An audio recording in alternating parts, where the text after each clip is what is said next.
Martinique, after a few weeks mainly in the capital, Fort-de-France, and in Le Marin, a huge marina centre in the south, we were able to get lots of parts for the boat.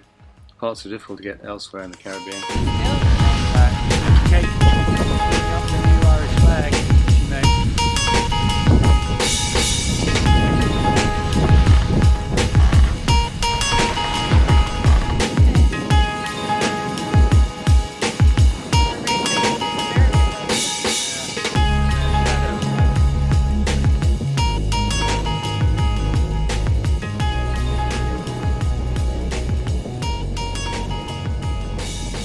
Sailing the Caribbean with the trade winds being 18 knots on average, and with the acceleration effects near the islands, we tend to always sail with one reef in the main. It makes for more relaxed sailing and doesn't seem to impact the performance too badly. Passages between the islands, we average 8 knots usually. New barbecue. It's been a bit of a mission. Yes. Yeah, how many shops do we have to go through?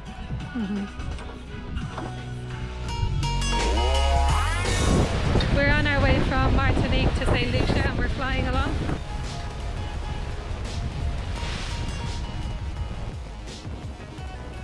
While sailing, I noticed that we had water coming into the starboard engine room. Not much, but enough to worry about. It turns out it was a leaking raw water pump on the engine, and I also later found out that the through hull for the engine compartment bilge pump was also leaking. This was the start of a lengthy process to repair and replace both items.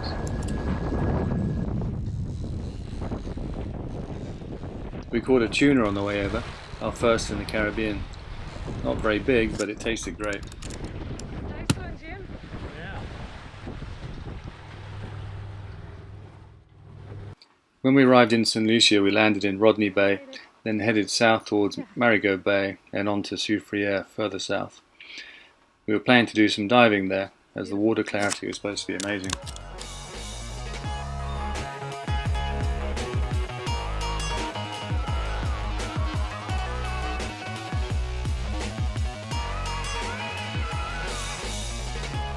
In the end, we didn't stay long, as the pandemic was about to hit the Caribbean.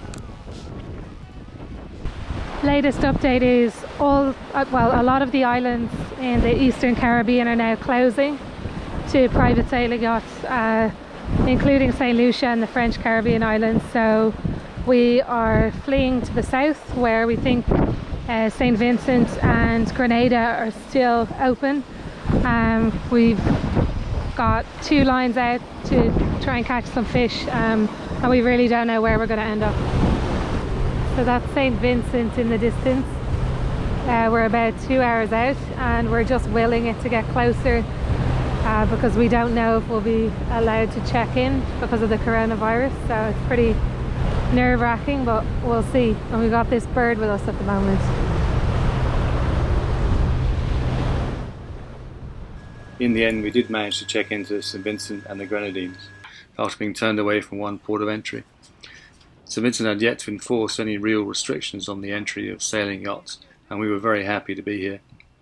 We had already heard of one yacht being refused entry to St. Lucia, where we had just left, even to refuel and take on water.